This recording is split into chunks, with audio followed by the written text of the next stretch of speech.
Good morning class 9 प्रश्नावली 8.2 का third question first second हो चुके हैं, प्रमेय हो चुके हैं। इसमें है ABCD, आपको एक आयत दिया है जिसमें PQRS AB भुजाओं BC CD और DA के मध्य बिंदु हैं। दर्शाना है कि PQR एक समचतुर्भुज है। तो इससे हमने एक आयत ABCD बनाया, PAB BQBC RCD और SATA का मध्य बिंदु दिखा दिया। इनको आपस में मिलाया तो हमें एक चतुर्भुज PQRS मिला। इस PQRS को हमने समचतुर्भुज सिद्ध करना है। तो अगर हम कहते हैं कि समांतर चतुर्भुज एक समचतुर्भुज कहलाता है यदि उनकी चारों भुजाएं बराबर हो जाएं, या दूसरी परिभाषा ये भी होती है क्योंकि हम जानते हैं समांतर चतुर्भुज के जो विकर्ण होते हैं वो एक दूसरे को 90 पर प्रतिच्छेद नहीं करते, लेकिन यदि समांतर चतुर्भुज के विकर्ण एक दूसरे को 90 पर प्रतिच्छेद करते हैं तो वो समचतुर्भुज कहलाता है। तो हम दूसरी परिभाषा का यूज़ करेंगे कि हम यहाँ पर PQRS को समांतर चतुर्भुज सिद्ध कर देते हैं और इसके विकर्ण PR और QR को हम 90 में प्रतिच्छेद करते हुए सिद्ध कर देंगे तो यह आपका एक समचतुर्भुज कहलाएगा। तो हमको PQRS एक समचतुर्भुज सिद्ध करना, समांतर चतुर्भुज सिद्ध करना है। तो क्या करेंगे, सबसे पहले इस क्वेश्चन को सॉल्व करने के लिए दिया है, लिखेंगे सिद्ध करना है। रचना A को C से मिलाया और उपपत्ति या प्रमाण या प्रूफ जो भी लिखना चाहें आप लिख सकते हैं। इसके लिए क्या है, हमने मध्य बिंदु प्रमेय यूज़ करना है जिसमें हमने पढ़ा था किसी त्रिभुज की दो भुजाओं के मध्य बिंदु को मिलाने वाला रेखाखंड तीसरी भुजा के समांतर तथा लंबाई में आधा होता है, राइट। तो हम यहाँ पर त्रिभुज ले रहे हैं AD और C, AD और C। इसमें जो हमारा S है वो AD का मध्य बिंदु है, R जो है वो DC का मध्य बिंदु है। इनको आपस में मिला दीजिए तो ये तीसरी भुजा AC के हाफ के बराबर तथा इसके समांतर होगी, किससे, मध्य बिंदु प्रमेय। तो हमने त्रिभुज ADC में लिया, AD तथा CD का मध्य बिंदु S और R है, तो इसलिए मध्य बिंदु प्रमेय से SR किसके समांतर हो जाएगा, AC के, तथा SR equal to half of AC, समीकरण 1। ऐसे हम समीकरण 2 बनाएंगे त्रिभुज ABC में लगा के। इसमें जो PQ होगी वो आपका क्या हो जाएगा, AC के समांतर और उसके हाफ के बराबर। अब समीकरण 1 और 2 से देखिए, इनमें इनके RHS इक्वल है तो LHS भी क्या हो जाएंगे, इक्वल, ठीक है। ऐसी समांतर में भी AC राइट हैंड साइड है तो लेफ्ट हैंड साइड वाले भाग भी समांतर हो जाएंगे। तो हम समीकरण 1 और 2 से कह सकते हैं SR PQ के समांतर है और SR PQ के बराबर है। जैसा कि हम जानते हैं कि यदि चतुर्भुज की सम्मुख भुजा का एक युग्म बराबर और समांतर हो जाए तो उसे हम समांतर चतुर्भुज कहते हैं। तो हम लिखेंगे चूंकि चतुर्भुज PQRS में सम्मुख भुजा का एक युग्म बराबर और समांतर है, इसलिए PQRS एक आपका समांतर चतुर्भुज है। तो हमने आधा पार्ट तो सिद्ध कर दिया, समांतर चतुर्भुज है। अब हमने सिद्ध करना है कि इसके जो विकर्ण हैं AC और SQ वो एक दूसरे को क्या करते हैं, 90 पर प्रतिच्छेद करते हैं। तो इसके लिए हमने क्या किया, सबसे पहले ये सब आप इसमें से लिखेंगे। ये सबसे पहले हमने इसके विकर्ण PR और QS क्या करती है, मिलाती है। अब इसमें देखिए हमने कहा ABCD एक आयत है, तो जो AB होगी वो DC के क्या होगी, समांतर। तो ये AB एक SQ के भी समांतर होगी, क्यों, क्योंकि जो AD का मध्य बिंदु S है और BC का मध्य बिंदु Q है, तो ठीक इनके बीच में ही एक रेखा खींची गई है तो इसके क्या हो जाएगी, समांतर हो जाएगी। अब समांतर है तो इसलिए हमने पढ़ा है, ऐसे ही आपका दूसरा देखिए ये SQ AB के समांतर हो गई। अब इसी में हम कह सकते हैं जो SO है वो SP AP के समांतर हो जाएगी, या जो हमारा ये है SO है वो DR के क्या हो जाएगी, समांतर, ये भी हो सकता है। ऐसे ही हम कह सकते हैं जो AD है वो आपका क्या है, जो AD भुजा है वो आपकी किसके समांतर है, PR के समांतर है। तो इससे DS और OR भी क्या होंगे, एक दूसरे के समांतर। DS और OR भी क्या होंगे, एक दूसरे के समांतर। देखिए कैसे, हमने कहा SQ किसके समांतर है, AB के समांतर है, तो इनके आधे भी तो एक दूसरे के समांतर होंगे। मीन से यहाँ हो गया O, यहाँ हो गया आपका P। तो SO किसके समांतर हो गया, AP के, या इसी के ऊपर साइड अगर हम देखते हैं ये R है ये D है, तो डी आर किसके समांतर हो गया, एस ओ के। इसी प्रकार डी एस किसके समांतर हो जाएगा, आर ओ के। तो हम कह सकते हैं डी एस आर ओ एक समांतर चतुर्भुज है, और हम जानते हैं समांतर चतुर्भुज का सम्मुखकोण बराबर होता है, means angle S O R किसके बराबर हो जाएगा, डी के। और डी आपका क्या है, 90, क्योंकि आयत का प्रत्येक कोण 90 होता है, तो एस ओ आर हमारे पास क्या हो गया, 90 हो गया। तो हमने यही 90 सिद्ध करना था। तो हम कह सकते हैं चूँकि पी क्यू आर एस एक समांतर चतुर्भुज है जिसके विकर्ण समकोण पर प्रतिच्छेद करते हैं, तो अतः पी क्यू आर एस एक समांतर समचतुर्भुज होगा, क्योंकि हमें पता है कि समांतर चतुर्भुज जिसके विकर्ण एक दूसरे को समकोण पर प्रतिच्छेद करते हैं उसे हम समचतुर्भुज कहते हैं।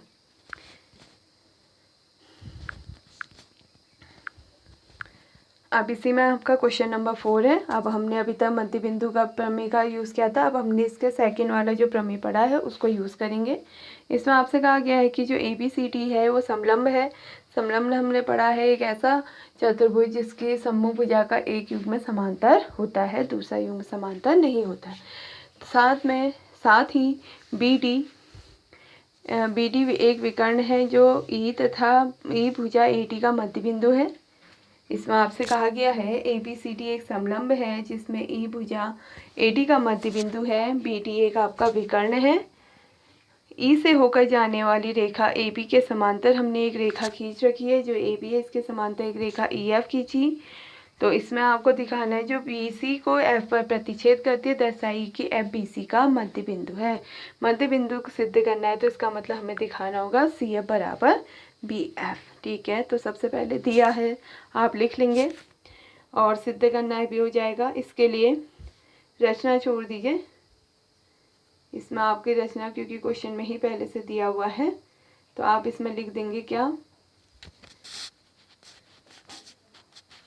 इसको आपको नहीं लिखना है। इसमें आपका क्या हो जाएगा कि हम कहेंगे कि विकर्ण बी डी, इसमें यहाँ पर आप खुद ही लिख लेंगे उत्पत्ति जब प्रूफ होगा कि विकर्ण बी डी रेखाखंड ई एफ को जी पर प्रतिच्छेद करता है। माना विकर्ण बी डी रेखाखंड ई एफ को जी पर प्रतिच्छेद करता है। अब इसमें देखिए क्या होगा, सबसे पहले हमने कहा चतुर्भुज डी ए बी डी, यानी या हम कह सकते हैं त्रिभुज डी ए बी डी में, इस वाले त्रिभुज में। ठीक है, ये है आपका त्रिभुज ए बी डी में। ई क्या है, ए डी का मध्य बिंदु है। ई से हमने ए बी के समांतर रेखा खींची है, तो हम प्रमेय से जानते हैं कि यहाँ पर आप मध्य बिंदु प्रमेय नहीं लिखेंगे, सीधे आप एक इसको नहीं लिखना है, रचना भी नहीं लिखनी है। तो आप क्या लिखेंगे, सबसे पहले लिखेंगे त्रिभुज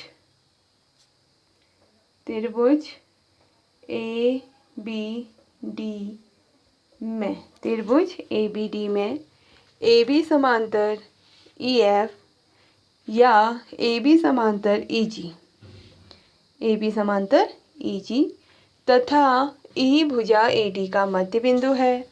तो हम लिखेंगे किसी त्रिभुज की एक भुजा के मध्य बिंदु से दूसरी भुजा के समांतर खींची गई रेखा तीसरी भुजा को समद्विभाजित करती है, तो इसलिए जी डी ई पी का मध्य बिंदु होगा। ठीक है, ऐसे अब आपका हमसे कहा गया है यहाँ पर जो ए बी है वो सी डी के समांतर है।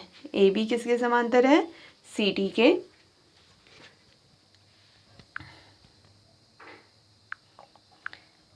ए बी समांतर थी सी डी के और जी भुजा बी डी का मध्य बिंदु है। तो फिर आपने अभी पढ़ा था कि किसी त्रिभुज की एक भुजा के मध्य बिंदु से दूसरी भुजा के समांतर खींची गई रेखा तीसरी भुजा को समद्विभाजित करती है, तो इसलिए हम कह देंगे आपका यहाँ पर क्या हो जाएगा, प्रमेय से जो एफ है वो भुजा किसको, ए सी भुजा बी सी को समद्विभाजित करेगा, यानी एफ बी सी का मध्य बिंदु है। इसी में आपका क्वेश्चन है 5th, एक समांतर चतुर्भुज ए बी सी डी, जो अभी हमने प्रमेय यूज़ किया वो ही प्रमेय यहाँ भी यूज़ करना है। ए बी सी डी में ई और एफ क्रमशः भुजाओं ए बी और सी डी के मध्य बिंदु हैं। दर्शाइए कि रेखाखंड ए एफ और ई से विकर्ण बी डी को समत्रिभाजित करता है। समत्रिभाजित करने का मतलब होता है 3 बराबर भागों में विभाजित करना।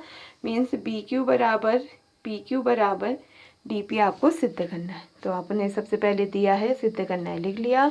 इसके लिए जो अभी हमने प्रमेय पढ़ा था यहाँ पर, उसी का यूज़ हमने यहाँ पर करना है कि क्या किसी त्रिभुज के एक भुजा के मध्य बिंदु से जाने वाली रेखा दूसरी भुजा के समांतर हो तो वो तीसरी भुजा को समद्विभाजित करती है।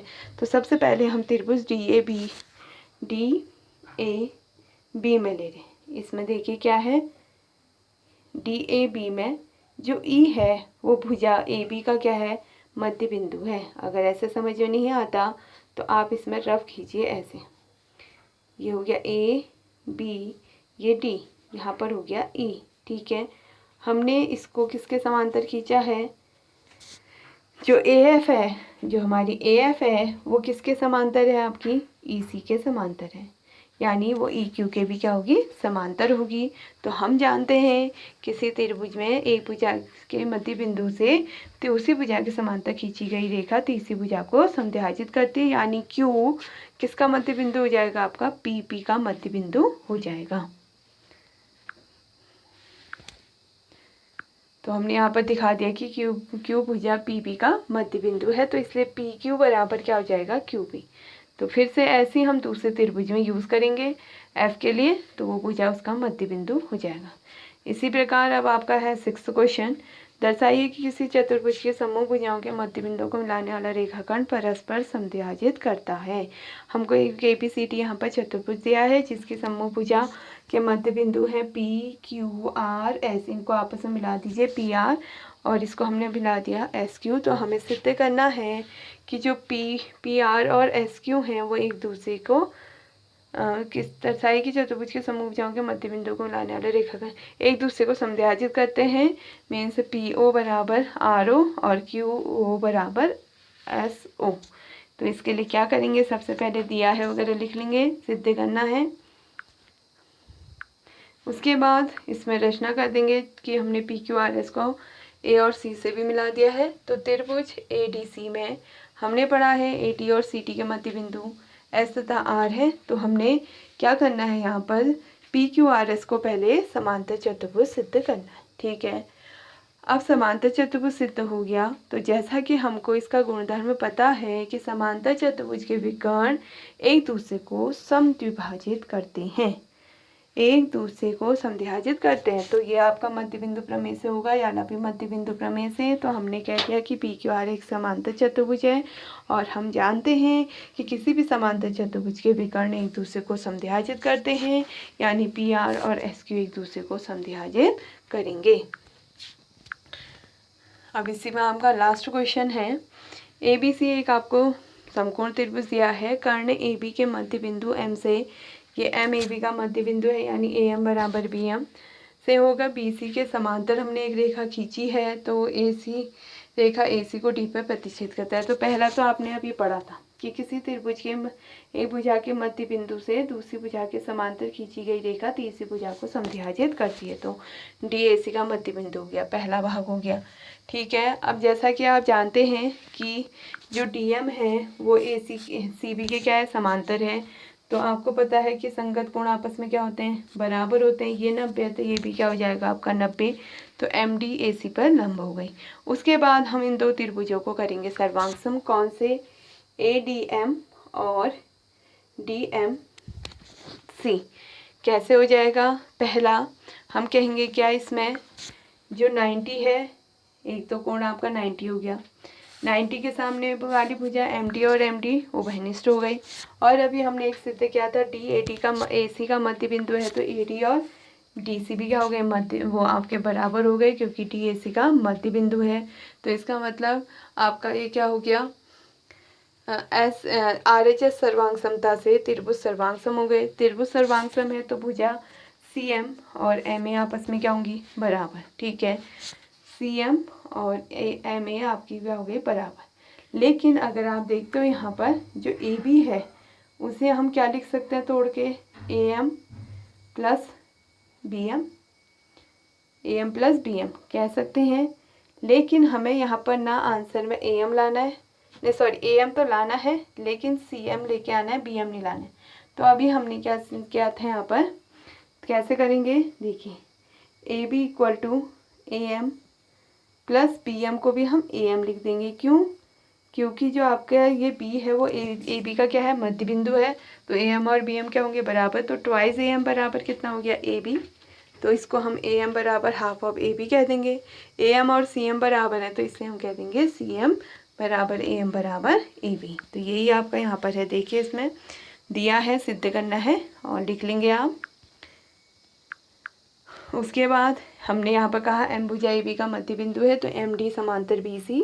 तो मध्य बिंदु प्रमेय यहाँ पर इस लाइन को नहीं लिखेंगे, सीधे आप लिखेंगे, क्योंकि किसी त्रिभुज की एक भुजा के मध्य बिंदु से दूसरी भुजा के समांतर खींची गई रेखा तीसरी भुजा को समद्विभाजित करती है। तो टी भुजा AC का मध्य बिंदु हो जाएगा। उसके बाद AD बराबर CD, MD समांतर BC है, तो त्रियक रेखा है, तो संगत कोण आपस में बराबर, संगत कोण बराबर, तो 90 हो जाएंगे, जो अभी मैंने आपको सिखाया था। फिर ऐसे हम दोनों त्रिभुज को सर्वांग सिद्ध करेंगे। तो आज आप इस एक्सरसाइज के सारे क्वेश्चन सॉल्व करोगे, जहाँ पर नहीं आएगा मुझसे पूछ लेंगे।